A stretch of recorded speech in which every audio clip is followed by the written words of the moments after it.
Make a wonderful cat using 2 leaves of the peepal tree. The peepal tree is also called as the Bodhi tree. This is the Ficus religiosa, and the leaves are heart-shaped. Take 1 leaf and tear it in the middle along the midriff. You don't need scissors for this. Just with your bare hands you can tear along the midriff.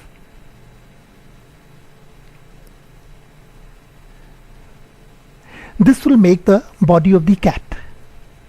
Take another heart-shaped leaf. You can see the veins in the middle. Tear along the 2 veins and get a small piece cut on the top. Now this will make a V-shaped face. You remove the stem at the bottom. You can see a V-shaped face. The 2 triangles look like the ears of the cat. Now join the face and the body together to make this wonderful cat.